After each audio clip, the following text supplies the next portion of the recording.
Welcome to the Laboratory Genetics and Genomics Fellowship Program at the University of Wisconsin-Madison. Our ACGME-accredited LGG Fellowship prepares individuals with a doctoral degree, PhD or MD, to function as a LGG laboratory director. At the end of this 2-year fellowship, fellows may complete the American Board of Medical Genetics General Genetics and LGG examinations.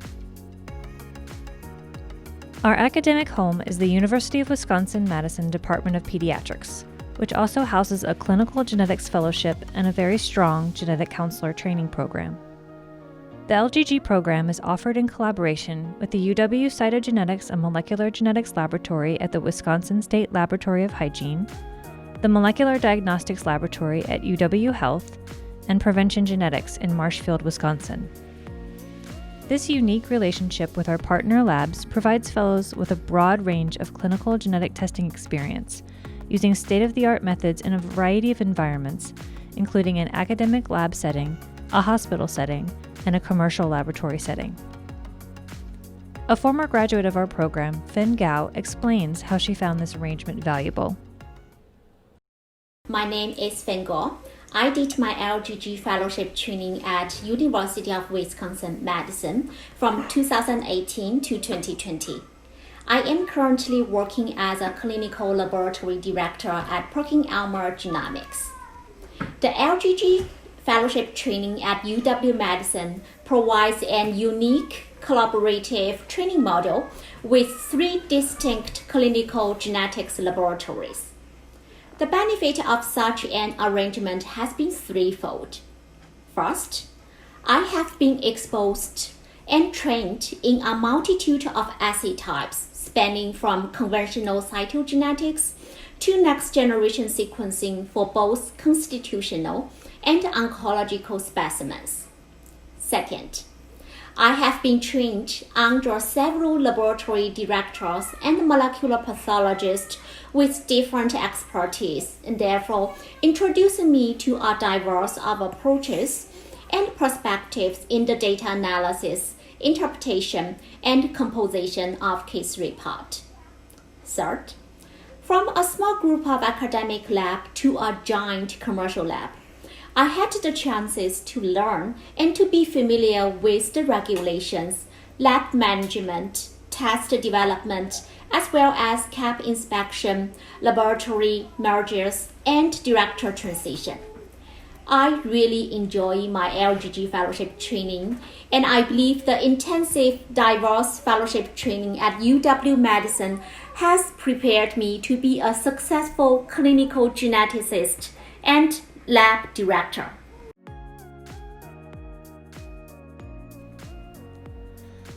This is an overview of the LGG training program at UW-Madison.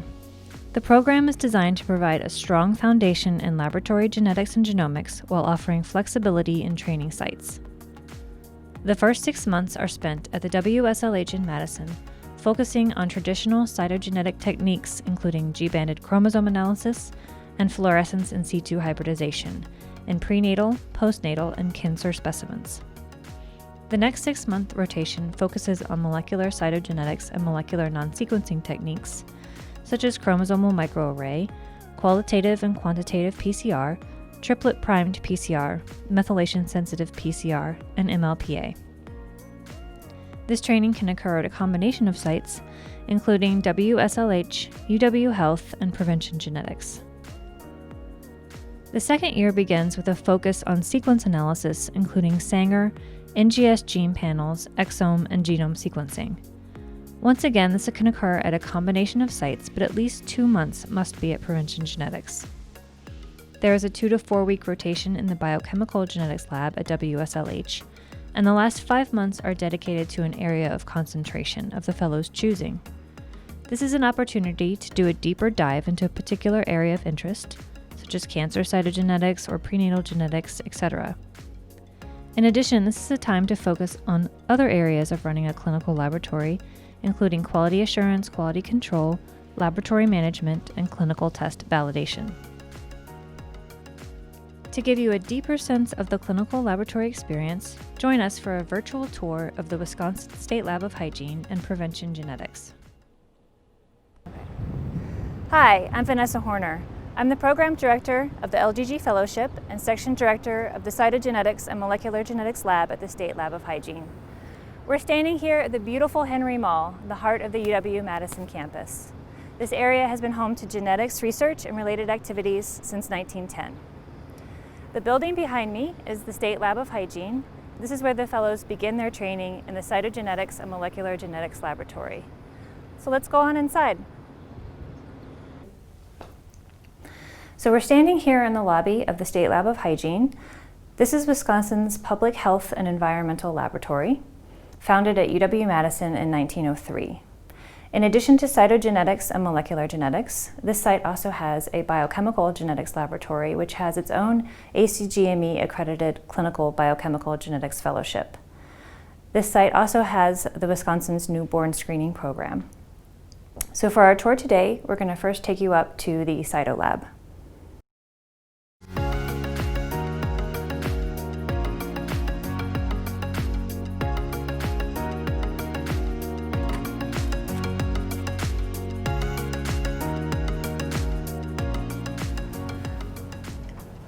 So we're here up in the cytogenetics laboratory.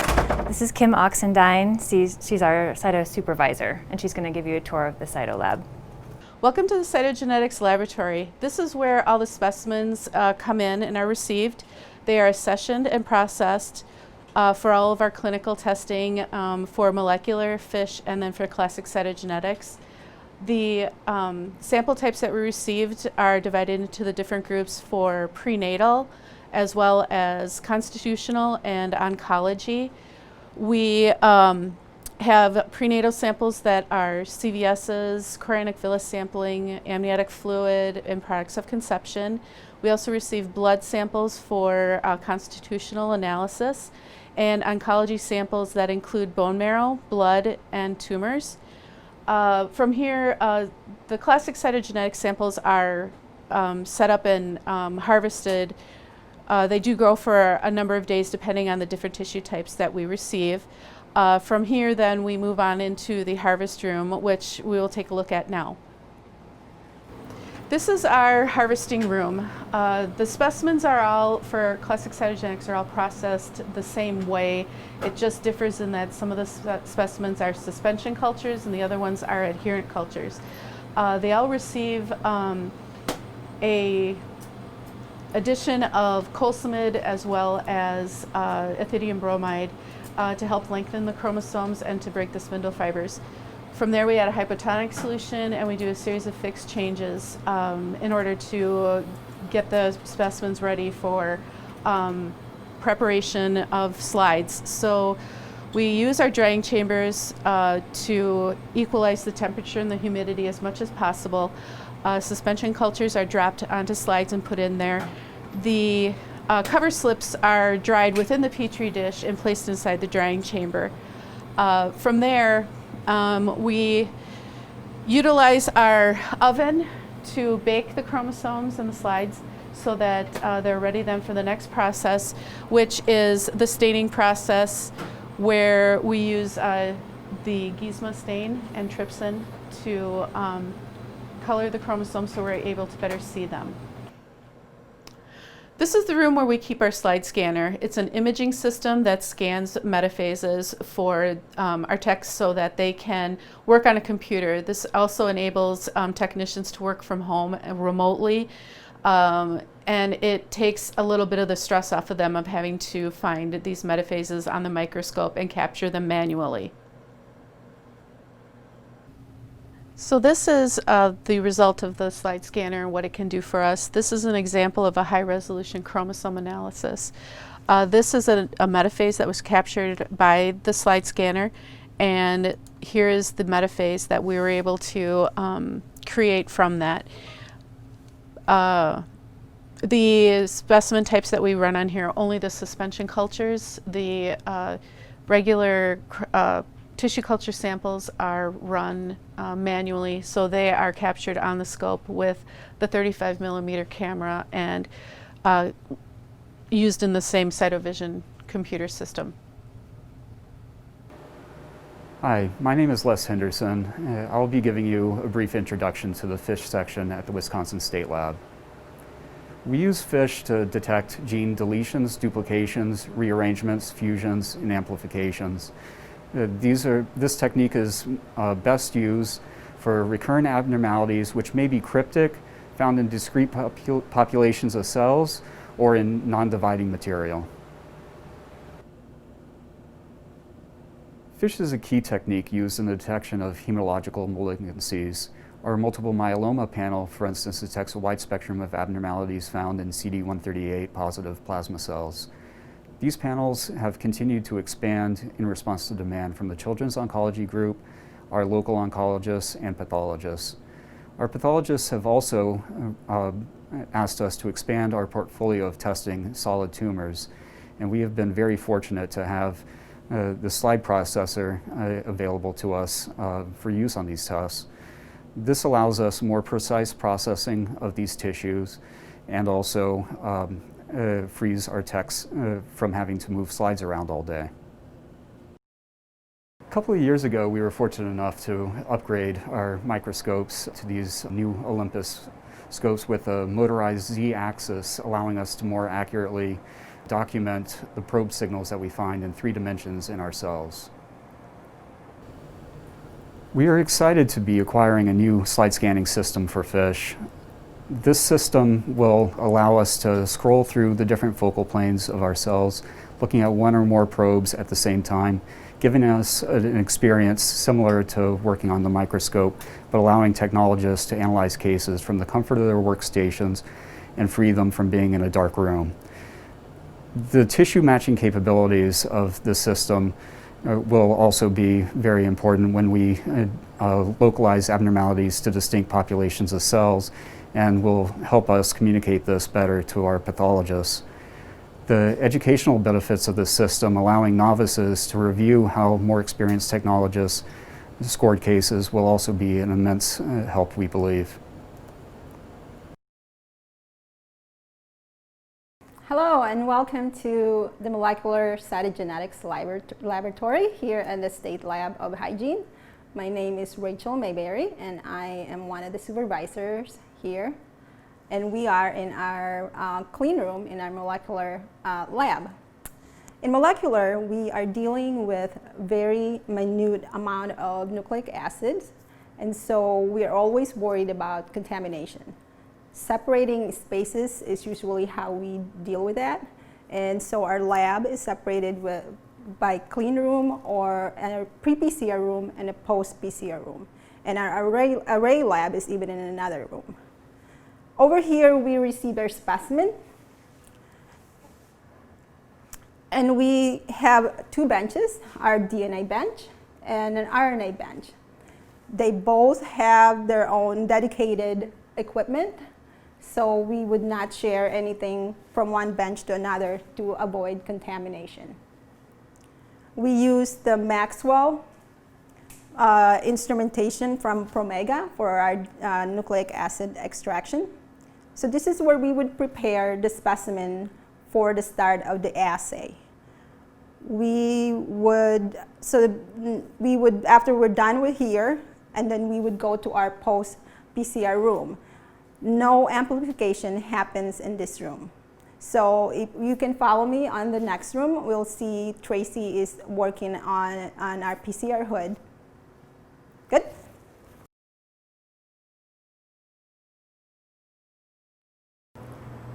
Here we can see Tracy preparing the sample for the assay.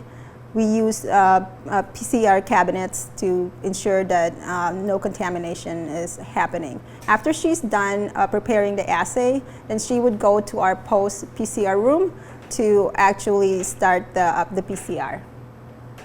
So you can follow me over in our post-PCR room. Here we are in our post-PCR room where amplification actually happens. As you can see, we have several PCR machines and other instrumentation. In this corner, we actually do our gel electrophoresis. And we use gel electrophoresis for a few of our assays. like the MS-PCR or methylation-specific PCR for Prader-Willi Angelman syndrome diagnosis. We also use it for our DNA or RNA integrity tests to make sure that we actually have some good samples from our extraction. We also use it after the PCR to make sure that we actually have the correct size of amplicons that we are actually looking for. Over on this side is actually our quantitative PCR instrumentation. We use this for our testing for BCR-ABL, which is actually a test for chronic myelogenous leukemia. This is, as opposed to the qualitative test like the gel electrophoresis, this is a quantitative test where we're actually getting numbers.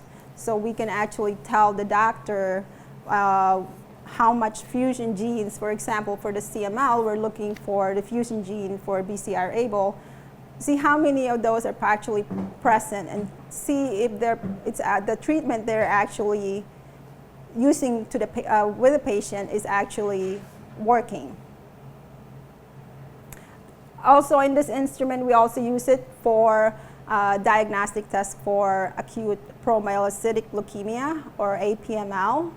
It's one of the tests that we actually consider as a rush test, so we actually make sure that the doctor gets it as soon as possible so that the patient can start treatment and have a better outcome. In this side of the laboratory, we have our genetic analyzer. We use this for fragment analysis for detection of Fragile X syndrome, as well as targeted variant sequencing. Aside from the tests I've already mentioned, we also provide whole exome sequencing services, as well as microarray analysis, including prenatal microarray and oncology microarray. Our laboratory not only provides clinical services, we also provide research services to assist researchers in their projects. And just like the whole UW system, our laboratory has strong commitment to education and research to embody the Wisconsin idea, to improve the health and quality of life of the communities in Wisconsin. And through our far-reaching collaborations, we contribute our knowledge of genetics beyond our community.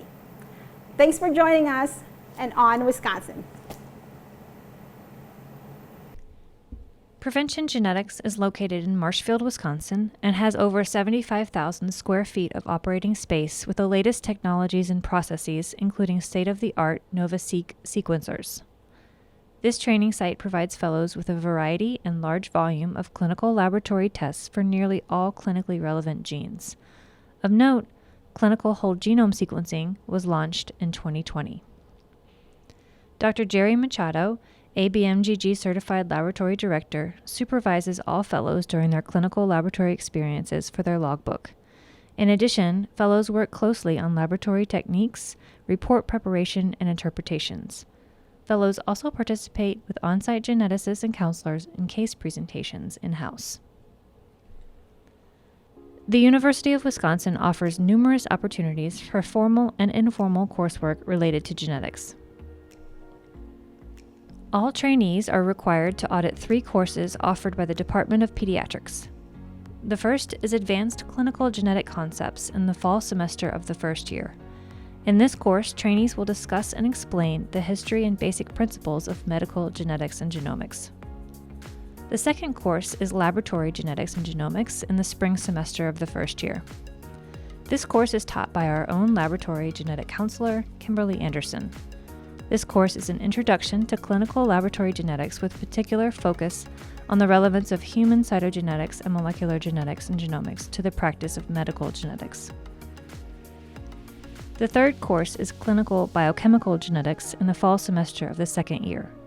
This course provides a comprehensive overview of clinical biochemical genetics through systematic review of classic and rare inborn errors of metabolism. In addition to formal coursework, fellows present cases and case conferences, such as the Collaborative Genomics Conference, which is the laboratory genomics peer group, as well as Genetics Clinical Case Conference, which is a mix of professionals in discussion of classic or unsolved cases, and Precision Medicine Molecular Tumor Board, which is a broad group of regional oncologists who have requested a cross-functional consult of outside diagnostic and disease monitoring testing. In addition to active participation in patient testing, fellows are encouraged to take a lead role in laboratory test development or collaborative research, and are required to participate in laboratory operations meetings and staff meetings. Participation in these activities provides experience in laboratory management, including quality assurance and quality control programs, personnel management, budget preparation, research and development activities, as well as laboratory safety. Fellows are also encouraged to take a la carte courses in management and supervision available through the UW Business School. Fellows are required to familiarize themselves with the laboratory's quality management plan. This comprehensive plan covers critical elements of the testing environment, including checklists from the College of American Pathologists, or CAP. Fellows participate in CAP self-inspection and on-site audits, which includes physical evaluation of the laboratory environment. Fellows are encouraged to identify and lead quality improvement projects with appropriate oversight of the laboratory leadership. Fellows are required to participate in a minimum number of clinic visits where results of testing that they have performed are being delivered to patients. These visits are prepped with the ordering provider and/or a genetic counselor. These visits largely occur at the Weissman Center clinics, located on the UW-Madison campus. The clinics are staffed by genetic counselors, nurses, and dietitians, as well as other providers from additional medical specialties. In addition to genetics clinic participation, fellows also have the opportunity to participate in oncology appointments, diagnostic and monitoring, on a case-by-case basis with our colleagues at UW Health. Fellows also have the opportunity to participate in the prenatal genetics clinic at Meriter Hospital. In addition to excellent training, there's also time to enjoy Madison and the UW. Madison is a vibrant community with much to offer in the way of art, music, abundant bike paths, and access to multiple lakes and outdoor activities. Madison has attitude and character that quite simply make it a great place to live. Thanks for watching. We hope this video gave you a good overview of the LGG Fellowship at UW-Madison.